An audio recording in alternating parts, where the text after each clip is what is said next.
అమరావతి రాజధాని అన్నటువంటిది ఫైనల్ అయిపోయి చంద్రబాబు గారు ఒక పక్కన పాలన బిగినవ్వడంతో గుంటూరుకి మంచి ఊపు అందుకుంది. ఎందుకంటే ఇప్పుడు రాజధాని ప్రాంతం గుంటూరు జిల్లాలోనే ఉంటుంది, గుంటూరుకి దగ్గరగానే ఉంటుంది, గుంటూరుకి ఆనుకుని ఉంటుంది, 20 కిలోమీటర్ల దూరం ఉంటుంది.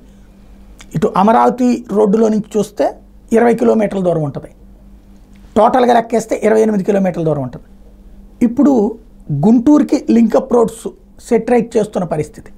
అట్లాగే నాగార్జున యూనివర్సిటీ దగ్గర ఉన్నటువంటి హైవే ఇప్పుడు ఏదైతే కొత్తగా కడుతున్నారో అది అమరావతిలో నుంచి టర్న్ తీసుకునేటటువంటి రూట్లోకి ఆలోచనలు జరుగుతున్నాయి.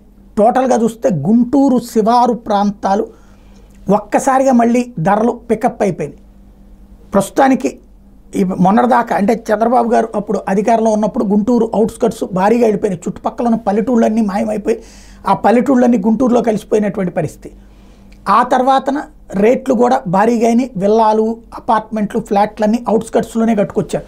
అందులో గుంటూరు టౌన్ అంతా కూడా చిన్నదైపోవటం, అక్కడ 4 వీలర్ పార్కింగ్ లాంటిది అవకాశం లేకపోవడంతో టౌన్లో ఉన్నటువంటి వాళ్ళు కూడా అవుట్స్కట్స్లో ఇళ్ళు కొనుక్కుని అక్కడ ఉంటూ అంటే ఇక్కడ 2 ఇళ్ళని మెయింటైన్ చేస్తున్నటువంటి పరిస్థితి ధనవంతులు.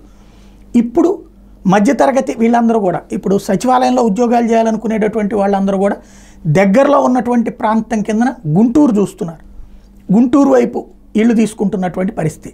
గుంటూరు అవుట్స్కట్స్ అయితే సచివాలయానికి దగ్గర కాబట్టి, అదే సందర్భంలో ఇక పర్మనెంట్ కాబట్టి అది పర్మనెంట్ కొనేసుకోవాలన్నటువంటి ఆలోచన చేస్తున్నారు. దాని ఇంపాక్ట్ గుంటూరులో రియల్ ఎస్టేట్ అయితే భారీగా పెరిగింది. ధరలు ఇంతకుముందు పలికినటువంటి రేట్ల నుంచి భారీగా పలుకుతున్నాయి. ఇదివరకు 30-40 లక్షలు అన్నటువంటిది ఇప్పుడు 50-60-70 కోట్ల రూపాయల్లోకి చేరుకుపోతుంది.